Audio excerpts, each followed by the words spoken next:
Hello बच्चों, मैं Shri Ramakrishna memorial inter college से गौतम सिंह आज मैं फिर आप लोगों के लिए कक्षा 12 की भौतिक विज्ञान का भाग 2 के पाठ नंबर 1 प्रकाश के परावर्तन से कुछ कॉन्सेप्ट लेके आया हूँ। फिर पिछले वीडियो में मैंने आपको बताया था कि अवतल दर्पण द्वारा प्रतिबिंब किस प्रकार से बनते हैं। उसमें मैंने आपको वस्तु की 6 स्थितियों के बारे में बताया था कि जैसे जैसे हम वस्तु की स्थितियों को परिवर्तन करते हैं तो उनमें किस तरीके से परिवर्तित होते हैं, उनके प्रतिबिंब किस तरीके से कहाँ पर बनते हैं।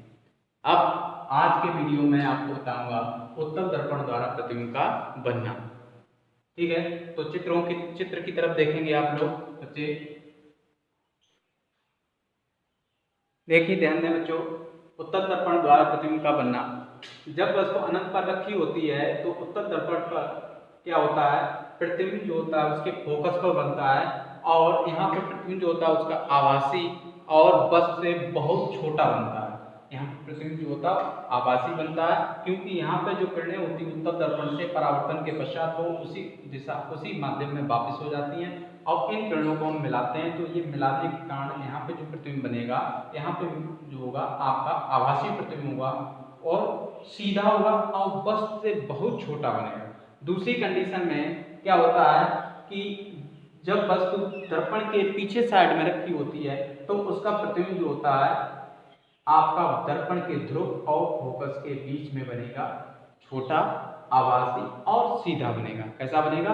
सीधा। यानी इस उत्तल दर्पण में प्रतिबिंब सदैव छोटा बनता है, आभासी बनता है और सीधा बनता है। ठीक है बच्चों, अब आपको मैं उत्तल दर्पण और अवतल दर्पण के उपयोग बताऊंगा।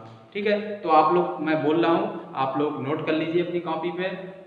अवतल दर्पण के उपयोग नंबर 1, अवतल दर्पण का उपयोग क्या है कि जब आप लोगों ने देखा होगा कि जब पुरुष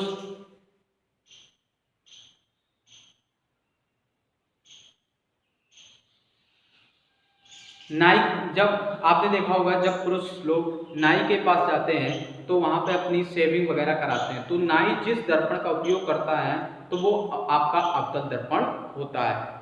नाक, आंख, कान, गले की बीमारियों को जांचने के लिए डॉक्टर जिस दर्पण का उपयोग करते हैं वो अवतल दर्पण का ही उपयोग करते हैं। यानी कि इन नाक, आंख, गले और कान की बीमारियों को देखने के लिए डॉक्टर अवतल दर्पण का उपयोग करते हैं। टेबल लैंपों, तीसरा नंबर है, टेबल लैंपों के शैडो में आपने देखा होगा बच्चे जब पढ़ते हैं तो टेबल के पास में एक छोटी सी इस तरीके से शैडो टाइप की एक लैंप होती है जिसमें हम अवतल दर्पण का उपयोग करते हैं। उत्तल दर्पण के क्या उपयोग है? आपने देखा हो बाजारों और गलियों में लैंपें जो लगी होती हैं, स्ट्रीट लाइटें लगी होती हैं, उसमें उत्तल दर्पण का उपयोग होता है क्योंकि वो उत्तल दर्पण जो होता है रोशनी को फैला देता है।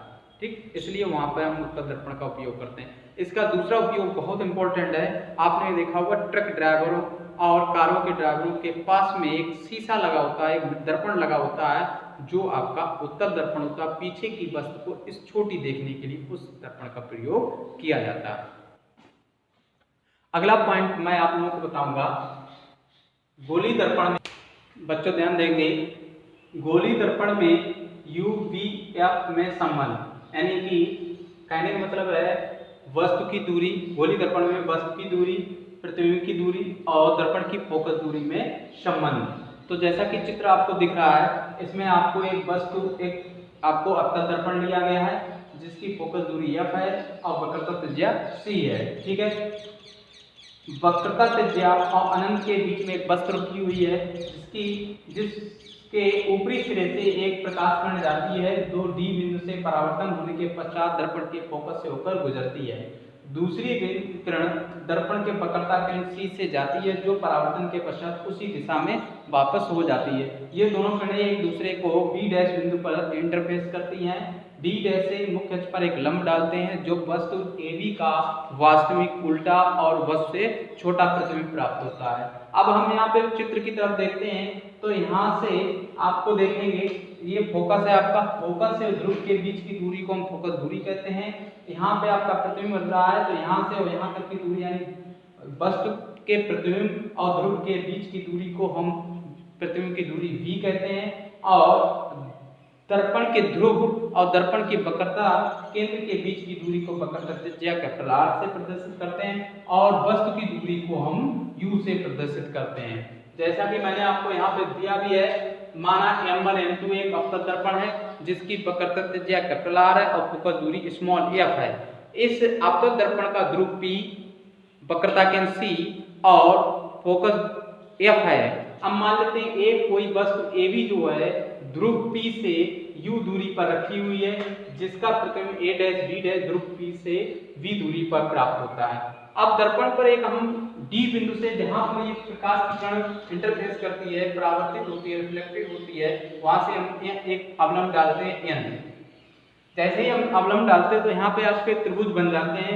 तो देखिए पहला त्रिभुज हम देखते हैं ACB, ये वाला त्रिभुज और दूसरा ये दोनों त्रिभुज कैसे हैं, समरूप हैं। और जब त्रिभुज कैसे होते हैं, समरूप होते हैं तो उनके लंब और आधार समान होते हैं, यानी कि AB बटे A dash B dash, AB बटे A डैश B, ये रेखा बटे ये रेखा, इसी प्रकार CA बटे CA डैश, इसे समीकरण 1 मान लेते हैं।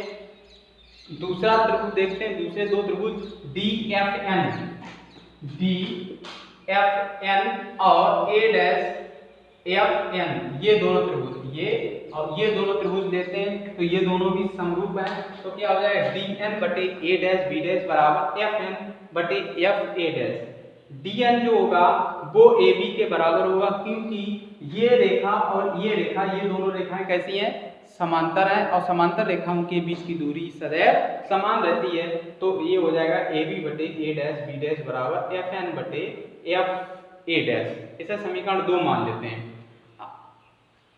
अब हम समीकरण 1 व 2 से देखते हैं क्या समीकरण 1 व 2 से समीकरण में ये संख्या और समीकरण 2 में ये संख्याएं दोनों बराबर हैं। तो क्या हो जाएगा CA बटे CA डैश बराबर FN बटे FA डैश, ये दोनों संख्याएं कैसी हो जाएंगी, बराबर हो जाती है। अब चित्र की तरफ देखते हैं। FN दूरी दर्पण के ध्रुव से बहुत कम दूरी पर है, ध्रुव से बहुत कम दूरी पर है, अतः FN बराबर हम मान लेते हैं FP। क्या मान लेते हैं, FP। ये संख्या का मान हम यहाँ पर रख देंगे CA बटे CA डैश बराबर आपका हो जाएगा FP बटे FA डैश। ठीक है, अब हम देखते हैं चित्र की तरफ। हमें CA का मान निकालना है, कितना मान निकालना है, इस संख्या का मान निकालने के लिए हमें क्या करना पड़ेगा, AC का मान निकालने के लिए क्या करें, इस पूरी रेखा में यानी कि AP रेखा में से अगर हम CP रेखा घटा दें तो हमारे पास संख्या बच जाएगी। तो हम क्या लिखेंगे, AP माइनस CP। इसी प्रकार CA डैश यानी इस रेखा को भी निकालने के लिए क्या करेंगे, CP में से A डैश P घटा देते हैं तो CP minus A dash P। इतनी हमें इसका मान निकालने के लिए क्या करेंगे, इस पूरी संख्या इतनी लाइन में से CP में से CA घटा देंगे तो हमें CA डैश प्राप्त हो जाएगा। आगे देखेंगे PF फोकस दूरी है तो उसे हम ऐसे रख देंगे FP बटे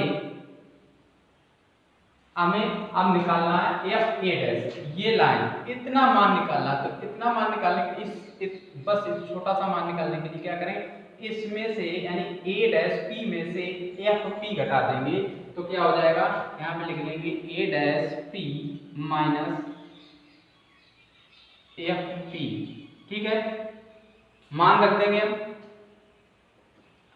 AP का मान क्या है आपका माइनस U, सारे चिन्ह आपको नेगेटिव लेने हैं।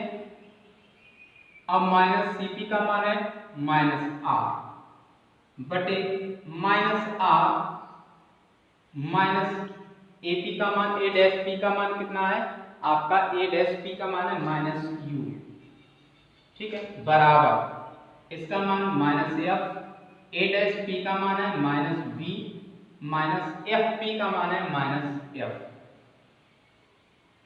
ठीक।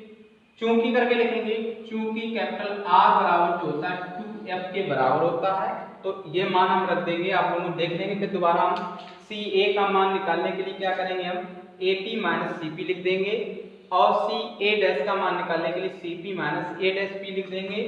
एफ पी तो फोकस दूरी है, उसे हम वैसा ही लिख देंगे।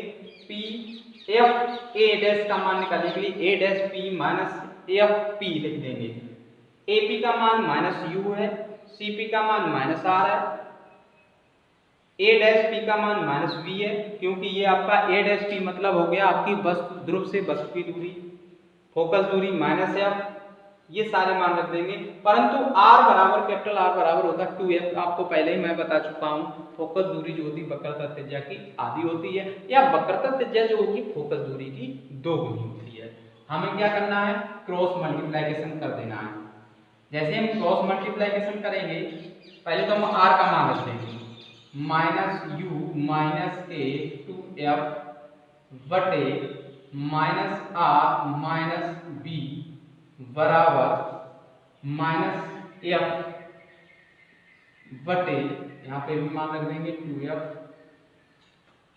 माइनस बी माइनस एफ, ठीक है। अब हम क्या करेंगे, क्रॉस मल्टीप्लिकेशन करेंगे। जैसे हम क्रॉस मल्टीप्लिकेशन करेंगे, पहले तो हम साइन बदलने से u माइनस माइनस प्लस हो जाएगा 2f बटे माइनस का 2f और प्लस b बराबर minus F minus B plus F. अब हम मल्टीप्लिकेशन करेंगे, तो इसका इसके साथ करेंगे तो माइनस माइनस यू वी हो जाएगा माइनस 2 वी एफ एफ। अब एफ का करेंगे तो माइनस का यू एफ और प्लस का 2f स्क्वायर। अब संख्या इसका इसके साथ करेंगे तो माइनस का 2f स्क्वायर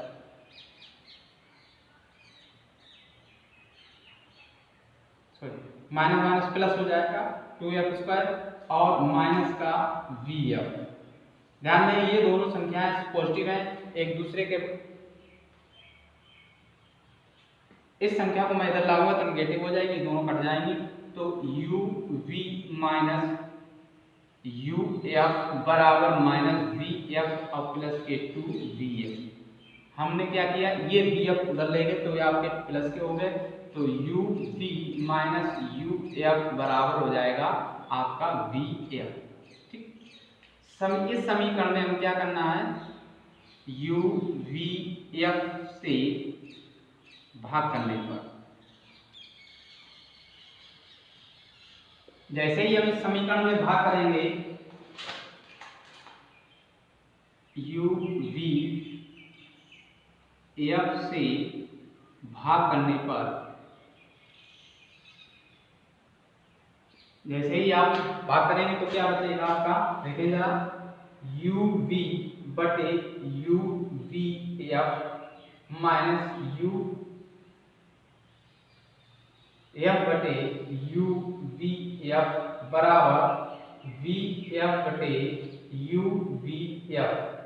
इसी तरीके से हम भाग कर देंगे तो जैसे देखेंगे आप लोग u v से u v कट जाएगा, u f से u f कट जाएगा, v f से v f कट जाएगा, तो क्या बचा 1/f माइनस 1/b बराबर 1/u। ये माइनस वाला पद हम उधर ले जाएंगे तो 1/f बराबर हो जाएगा 1/v प्लस 1/u। ये आपका समीकरण निकल के आ गया u v f में संबंध। बच्चों जरा फिर देखेंगे, जैसा कि मैं यहाँ तक आपको सही से समझा चुका हूँ, आप यहाँ से क्या करेंगे, क्रॉस मल्टीप्लिकेशन करेंगे। तो क्रॉस मल्टीप्लिकेशन करने से पहले हम क्रॉस इनके साइन चेंज कर लेंगे, माइनस माइनस प्लस हो जाएगा, यहाँ पे भी माइनस माइनस प्लस हो जाएगा। अब इन संख्याओं का हम क्रॉस मल्टीप्लिकेशन करते हैं तो माइनस बी का यू के साथ करेंगे तो प्लस के यू बी हो जाएगा, इसका इसके साथ करेंगे तो माइनस का 2vf हो जाएगा। अब हमारे पास पॉजिटिव f बचा है तो इसका हम करेंगे तो माइनस का uf और इसका करेंगे तो 2f स्क्वायर। f का करेंगे माइनस माइनस प्लस के 2f स्क्वायर और माइनस का vf हो जाएगा 2f स्क्वायर। पॉजिटिव इधर भी है पॉजिटिव इधर भी, दोनों कट जाएंगे। आपके पास बचेगा आपका U V minus U F, ये माइनस के 2vf इधर ले जाएंगे क्योंकि पहले से माइनस का 2 आपका vf है, तो ये दोनों माइनस हो जाएंगे, तो क्या बचेगा U V minus U F बराबर vf। तो यू वी एफ से भाग देने पर इस समीकरण में यू वी एफ से भाग देने, जैसे ही हम भाग देंगे तो इस तरीके से हम लिख लेंगे, तो क्या देखेंगे यू वी से यू वी यहाँ कट जाएगा, यहाँ यू एफ से यू एफ कट जाएगा, यहाँ वी एफ से वी एफ कट जाएगा, तो बचा क्या आपका 1/f equal to 1/f minus 1/v बराबर 1/u। ये माइनस का v उधर ले जाएंगे तो आपका 1/f इक्वल टू हो जाएगा 1/v प्लस 1/u। यही आपका जो है गोलीय दर्पण में u v f में संबंध है आपका। ठीक है बच्चों, नोट कर लेंगे आप लोग। ठीक है बच्चों, अगला पॉइंट देखें कि गोलीय दर्पण द्वारा रेखीय आवर्धन। तो रेखीय आवर्धन की परिभाषा को जरा ध्यान से सुनेंगे। किसी गोलीय दर्पण, किसी दर्पण द्वारा बने किसी दर्पण द्वारा बने किसी प्रतिबिंब की लंबाई और वस्तु की लंबाई के अनुपात को प्रतिबिंब का रेखीय आवर्धन कहते हैं। किसी दर्पण में बने प्रतिबिंब की लंबाई, किसी दर्पण में बने प्रतिबिंब की लंबाई और वस्तु की लंबाई के अनुपात को प्रतिबिंब का रेखीय आवर्धन कहते हैं। इसे स्मॉल एफ से प्रदर्शित करते हैं, स्मॉल एम से प्रदर्शित करते हैं।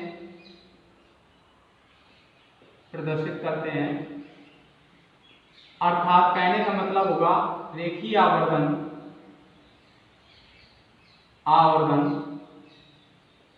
स्मॉल एम बराबर प्रतिबिंब की लंबाई बटे वस्तु की लंबाई। प्रतिबिंब की हम मान लेते हैं, प्रतिबिंब की लंबाई कौन मान लेते हैं, प्रतिबिंब की लंबाई आई तथा वस्तु की लंबाई ओ, तब m बराबर आई अपॉन ओ हो जाएगा। क्या हो जाएगा, m बराबर आई अपॉन ओ हो जाएगा। परिभाषा को फिर दोबारा सुन लेंगे।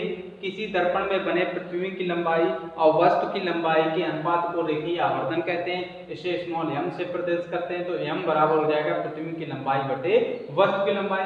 यदि प्रतिबिंब की लंबाई को i मान लें और वस्तु की लंबाई को o मान लें, तब m बराबर i अपॉन o हो जाए। अब आगे और उसमें देखें, यदि दर्पण से वस्तु की दूरी हम मान लेते हैं, यदि दर्पण से वस्तु की दूरी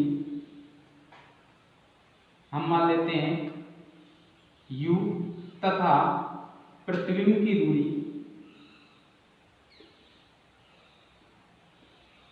v, प्रतिबिंब की दूरी v हो, तब आपका बन जाएगा m बराबर i अपॉन o, तो पहले से ही है, तो ये माइनस का v अपॉन u v हो जाएगा आपका।